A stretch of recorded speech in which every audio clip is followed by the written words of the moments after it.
Now will look at the next topic. अब हम देखेंगे अर्ली ह्यूमंस की बेसिक लिविंग के बारे में। विल सी दैट कि what exactly they use to eat and कैसे ईटिंग पैटर्न्स में धीमे धीमे चेंज आता गया। So you see students, in the very earliest time when humans were surviving, उनके पास इनके अलावा कुछ ज़्यादा ऑप्शंस नहीं थे। Fine. So the basic activity which they use to engage in is gathering. आप सोचिए कि अपने आप के बारे में सोचिए। Just imagine yourself as a hominid जिसको बस बाईपेडल पोस्चर है, बहुत ज़्यादा देर तक चलना नहीं आता, थोड़ा सा झुका हुआ है एंड टोटल अपराइट भी नहीं है, बट चल फिर सकता है थोड़ा बहुत। सो इस टाइप के कंडीशन में जब आपकी मेमोरी ही लास्ट करती है 2-3 दिन तक ही, so your brain process and working all is also very slow. So basic attitude human का इस टाइम पे ये है कि whatever that can feed me, that can keep my stomach satisfied, I am happy with it.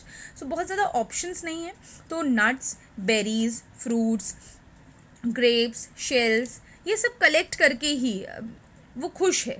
Fine. So somehow they did believe that कि it's okay, whatever I am eating is for the purpose of gathering is fine. But slowly the pattern changed. 5 lakh years ago we found the evidence of hunting. Fine. So दो sites हैं, एक है box Grove England में, one is शॉनिंजन in Germany. सो एक 4 लाख साल पुराना hunting tool मिला है, यहाँ 5 लाख साल पुराना एक हंटिंग टूल मिला है. So these hunting tools which are found in Boxgrove, these are the same ones in southern England. They did prove that कि ह्यूमन बींग्स ने 5 लाख साल पहले हंटिंग करना स्टार्ट कर दिया. हंटिंग क्यों की? हंटिंग इसलिए की बिकॉज स्लोली ग्रेजुअली जो फ्रूट्स हैं, जो बेरीज हैं, जो नट्स हैं, वो कम होने लग गए. अब हर ट्री इतना प्रोडक्टिव नहीं होता, और अगर आप ऑलमोस्ट अपने एरिया के सारे ट्रीज़ को कंज्यूम कर चुके होंगे, तो there is going to be a time जब आप खुद तो कुछ प्रोड्यूस कर नहीं रहे, तो now what you have to do is you have to depend yourself on hunting. तो उन्होंने एनिमल्स को किल करना स्टार्ट किया होगा बिकॉज प्लांट से मिलने वाला प्रोडक्ट उनके लिए कम पड़ने लगा. देन अराउंड 35,000 ईयर्स अगो पहला प्लांट हंटिंग का एविडेंस मिला. Plant hunting that is group में कम से कम 4-5 ह्यूमन बींग्स ने प्लांट हंट किया. फाइन. ये जिसको किल कर रहे हैं ये आइबेक्स है, वाइल्ड डियर कहते हैं इसको. सो डॉल्नी वेस्टोनिस, चेक रिपब्लिक, यूरोप में एक कंट्री है check Republic, the pronunciation is check. डॉल्नी वेस्टोनिस नाम की एक साइट है, आर्कियोलॉजिकल साइट, जहाँ पे प्लांट हंटिंग का पहला एविडेंस मिला 35,000 ईयर्स अगो. प्लांट हंटिंग क्यों की गई होगी? बिकॉज इंडिविजुअली हंट करने के लिए एनिमल्स इतने अवेलेबल नहीं होंगे, एंड ये भी पॉसिबल है कि एनिमल्स की अवेलेबिलिटी क्योंकि कम हो रही है, so they had to find out something. So that is why उन्होंने बड़े बड़े वाइल्ड एनिमल्स को किल करना स्टार्ट किया होगा 5-6 के ग्रुप में, ताकि एक बार में ही फूड का इंतज़ाम हो सके. बट जब ये एनिमल्स भी कम पड़ने लगे, so they finally move towards what? Scavenging and fishing. Scavenging का मतलब खुरेद करके निकालना, स्क्रैप से खाना.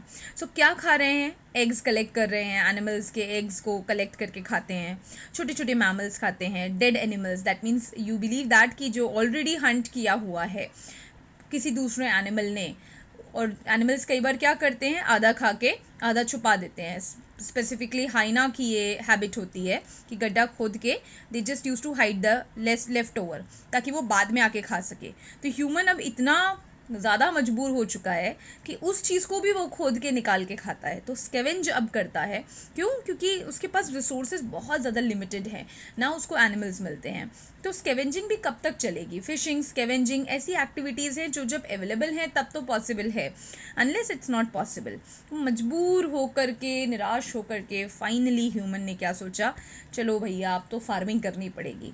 सो फार्मिंग कोई बहुत आउट ऑफ एक्साइटमेंट किया गया ट्रेडिशन नहीं है, rather than you believe that कि ये पूरी प्रोसेस जो फॉलो हुई है उसमें somehow human beings were force to cultivate, they were force to do the farming. So उन्होंने आउट ऑफ फोर्स में आकर के ये काम किया. So let us have a recapitulation. Gathering was the first primary activity. 5 lakh साल पहले हंटिंग, 35,000 साल पहले plant hunting, fishing and scavenging का एविडेंस भी approximately the same time. Farming आज से 10,000 साल पहले शुरू की गई, एंड आफ्टर फार्मिंग आज भी हम वही काम कर रहे हैं, कुछ ज़्यादा तो नहीं कर रहे हैं. हाँ, फ्रोजन फूड वगैरह जैसा आजकल एक नया ऑप्शन हम यूज़ कर रहे हैं, but in general farming is still the backbone of the Indian economy and the world economy as well.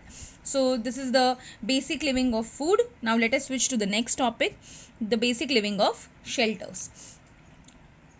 So see, the first shelter required by the early humans was a tree. Fine. एक पेड़ सबसे अच्छा shelter था. पेड़ अच्छा shelter इसलिए था because tree के आसपास गैदरिंग पॉसिबल थी. ट्री के आसपास आपको शेड मिल जाता था, नेचुरल शेड प्रोवाइडेड था, एंड जो जिस हिसाब से उस टाइम क्लाइमेटिक कंडीशन थी, that time tree was quite suitable. Some humans, free bird kind of humans, did not like to live nearby the trees. That is why they used to live nearby open air sites. तो एकदम open air, खुले आसमान के नीचे सोते थे, रहते थे. कितनी अच्छी लाइफ है नहीं. आराम से ट्री के नीचे सोए, सुबह उठे, खा लिया, फिर से सो गए, नेक्स्ट सुबह उठे, कुछ याद ही नहीं है क्योंकि मेमोरी एक ही दिन पुरानी है. So every day you are doing a new day, new beginning. Every day you are eating something new. So this is how the primary activities were going on. But the change did brought. Climatic change जैसे जैसे आना start हुआ, ठंडी ज़्यादा पड़ने लग गई, गर्मी ज़्यादा पड़ने लग गई, क्लाइमेट बिकेम वेरी डिफ़िकल्ट. तो अब ट्री जो है काफ़ी नहीं है पूरे दिन सर्वाइव करने के लिए. So around 4 lakh to 1.25 lakh years ago, that means in between these periods we can say that humans were living in natural caves. whatever the natural rock caves जो होते थे उनमें ही अब ह्यूमंस रहने लगे. 2 पुरानी केव्स हैं. द ओल्डेस्ट केव्स, लजरात cave in France and Altamira in Spain. इन दोनों केव्स में एविडेंस मिले that humans were living there. कैसे पता चलता है ह्यूमंस यहाँ रहते थे? या तो हैंड इम्प्रेशंस मिले, या फिर बहुत सारी छोटी छोटी छोटी बोन्स मिली, देख के लगता है कि 5-6 ह्यूमंस रहते होंगे, they must have consumed it. या हर्थ मिलती है. हर्थ का मतलब भट्टी बाहर लगी हुई, वेयर वो आग वगैरह लगाते होंगे. सो एक फायर अल्टार की तरह उसको यूज़ करते होंगे. So that is how archaeologist को पता चलता है कि okay, this is where the humans were living. India में भी ऐसी एक पुरानी नेचुरल केव है, भीमबेटका की केव्स हैं. अगर आप कभी जाएँ तो ज़रूर विजिट करिएगा. सो भीमबेटका की केव्स में भी आपको सेम एविडेंस मिल जाएगा. They are around 12,000 years old, right. Then from caves around 1.25 lakh years ago, they switched to temporary structure. Now natural caves में क्या प्रॉब्लम आने लगी? natural caves एक तो सबको नहीं मिलती थी, प्लस जिन एरियाज में रॉक नहीं है उन एरियाज में ह्यूमन क्या करेगा. So that is why they were force to made their own caves. तो अब उन्होंने क्या किया? एक ग्राउंड को यूज़ किया, ऊपर कुछ ग्रास वगैरह का स्ट्रक्चर बना के, नीचे से वुड स्ट्रक्चर, दैट मीन्स बांस लगा करके एक झोपड़ी जैसे बनाने की कोशिश की है. So it's a temporary structure. Fine. This is one of the oldest हट. सो टेरा अमाटा फ्रांस में ये हट मिली है, एंड यहीं पे सबसे पुराना एविडेंस मिला है.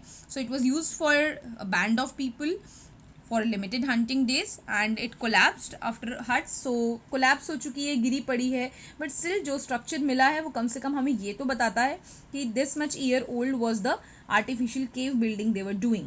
अब आर्टिफिशियल केव से भी काम नहीं चला क्योंकि ये झोपड़ी इस तरह गिर जाती थी. So that is how they switch to the mud houses.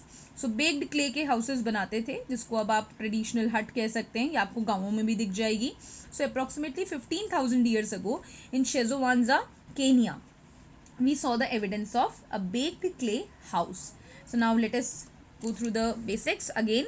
Shelters का evidence, पहला primary shelter tree है.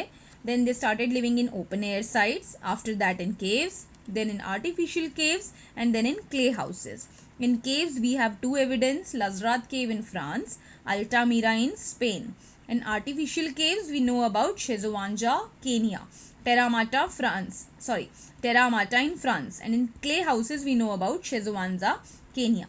So these many sites we are well aware about, जो उनके shelters के लिए use होती थी. Now in the next class we'll look at another basic living. I hope till this much it's clear to you. Thank you.